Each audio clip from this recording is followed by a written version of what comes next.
Hello student, welcome to maths Tota. मैं तोता आ गई हूँ आज एक नया टॉपिक के साथ। लास्ट 4.1 का थ्योरी में हमने क्या क्या पढ़ के आए हैं? Point, plane, line, line segment and ray. अब हम पढ़ेंगे कर्व। कर्व क्या होता है? देखो, एक पेन और पेंसिल ऐसे ले लो, उसके बाद ये नहीं उठा के ऐसे करके घुमाओ, जो भी डायग्राम तुम्हें मिलेगा वो एक कर्व है।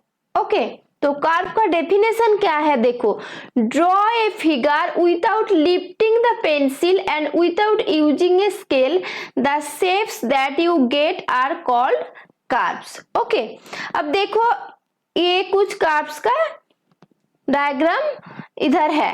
तो ये देखो, ये एक टाइप का कर्व है, ये एक देखो कर्व है, इधर बहुत कर्व है, लेकिन सब तो सेम नहीं है ना। इसका मतलब क्या है? कर्व का टाइप्स भी है। अब क्या क्या टाइप्स है वो हम जान लेंगे।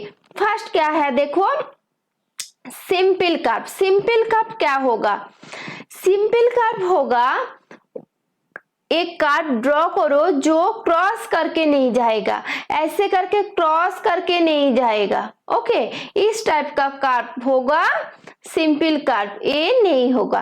अब देखो इसमें क्या था, फर्स्ट जो एग्जाम्पल था उसमें देखो क्या क्या है। ये देखो, ये क्रॉस नहीं किया, इसका मतलब ये सिंपल कर्व हो गया।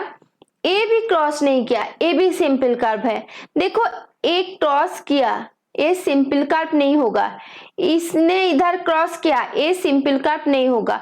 बाकी सब क्या होगा? सिंपल कर्व होगा। देखो, ये एक सिंपल कर्व है, ये सिंपल कर्व है, ये सिंपल कर्व है। तो सिंपल कर्व का डेफिनेशन क्या है? A curve that does not cross itself is called simple curve. Okay, अब देखो क्या है? Open curve. ओपन कर्व क्या है? कोई भी कर्व ड्रॉ करो, उसका स्टार्टिंग पॉइंट एंडिंग पॉइंट एक नहीं होना चाहिए। एक नहीं, एक हो जाएगा तो वो दूसरे चीज हो जाएगा, ठीक है। अब एक नहीं होता है तो हम क्या बोलते हैं? उसको ओपन कर्व बोलते हैं। देखो, इसका स्टार्टिंग पॉइंट क्या है? ए है और एंडिंग पॉइंट ए है। अभी देखो, इसको तुम स्टार्टिंग पकड़ के चलोगे तो ए एंडिंग होगा। इसका मतलब क्या है? स्टार्टिंग एंडिंग अलग अलग पॉइंट है, तो ए क्या है? Open curve. सेम इधर स्टार्टिंग पॉइंट करोगे तो इधर एंडिंग पॉइंट होगा, इसको स्टार्टिंग करोगे तो इसको एंडिंग करना पड़ेगा, तो ए भी ओपन कर्व हो रहा है। तो डेफिनेशन क्या है? देखो, the figure that do not begins and end at the same point are called open curve. अब देखो, ओपन हो गया मतलब क्लोज, ये टर्म भी तो आएगा। तो क्लोज्ड कर्व का डेफिनेशन क्या है देख लेते हैं। क्लोज कर्व का डेफिनेशन क्या है? क्लोज कर्व का starting point ending point same होगा। ओपन कर्व का सेम नहीं होना चाहिए, लेकिन क्लोज कर्व का डेफिनेशन है starting point ending point same. अब देखो कुछ डायग्राम देखो। देखो, मैंने पकड़ के चला, स्टार्ट किया, मैंने इधर से स्टार्ट किया, तो क्या करूंगी? ऐसे करके ऐसे जाके इधर ही आ गया, तो starting point ending point same ही हुआ, तो ये क्या हुआ? क्लोज कर्व हुआ। अब देखो, मैं इधर से स्टार्ट कर रही हूं, तो इधर गया, मैंने ऐसे करके ड्रॉ किया, फिर से स्टार्टिंग पॉइंट एंडिंग पॉइंट मैंने सेम किया, ये भी क्लोज कर्व है। अब देखो, इधर से मैंने स्टार्ट किया, इधर से फिनिश किया, तो ये हो रहा है starting point and ending point. तो ये तीनों क्या हो रहा है? Close curve. तो पहले क्लोज कर्व का डेफिनेशन देख लेते। The figure that begins and ends at the same point are called close figure. Okay, अब देखो, तुम्हें अब सोच सकते हो एक क्लोज फिगर सिंपल फिगर तो सेम ही हो रहा है। सिंपल फिगर का डेफिनेशन क्या था? देखो, a curve that does not cross itself is called simple curve, ठीक है। एक क्रॉस नहीं करेगा। अब देखो, इसमें एक क्रॉस कर रहा है, इसलिए एक क्या होगा? ए सिंपल कर्व नहीं होगा, सिंपल नहीं है, ओनली क्या है? ओनली क्लोज्ड है। लेकिन बाकी दो देखो, ए क्या होगा? ए सिंपल का भी एग्जाम्पल में जाएगा और क्लोज्ड का भी जाएगा। सेम, ए भी सिंपल कर्व भी है और क्लोज्ड भी है। ओके, अब देखो क्या है, the closed curves that do not cross themselves are called simple closed curve. Okay, जो मैंने बोला वही है।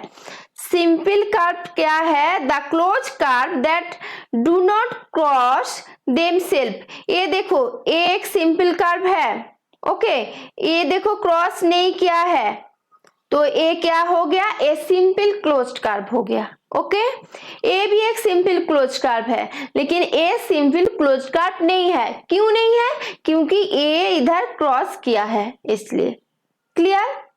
अब देखो क्या, एक हमने कर्व ले लिया। देखो ये 4.12 एक क्या है? कर्व का डायग्राम है। इसमें देखो एक कर्व का 3 पोर्शन में हम डिवाइड करते हैं। एक देखो, बाउंड्री का अंदर जो पोर्शन होता है इसको हम इंटीरियर बोलते हैं, अब बाउंड्री का बाहर जो होता है उसको हम एक्सटीरियर बोलते हैं, और बाउंड्री के ऊपर ऑन द बाउंड्री ऐसे करके हम बोलते हैं। तो देखो क्या है, there are 3 parts in close curve. Interior, interior मतलब क्या? इनसाइड। देखो ये इनसाइड है, inside of the curve. Exterior, outside of the curve. And boundary क्या है? On the curve.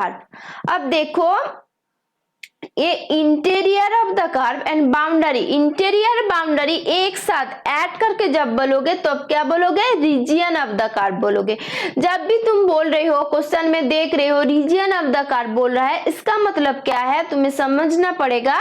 Boundary and interior दोनों इंक्लूड करके बोल रहा है। ओके, अब देखो इसमें इंटीरियर कौन सा है, एक्सटीरियर कौन सा है, बाउंड्री कौन सा है? देखो A lies on the interior of the curve, C lies in the exterior of the curve and B on the boundary of the curve. A lies in the interior of the curve, B on the boundary and C exterior of the curve.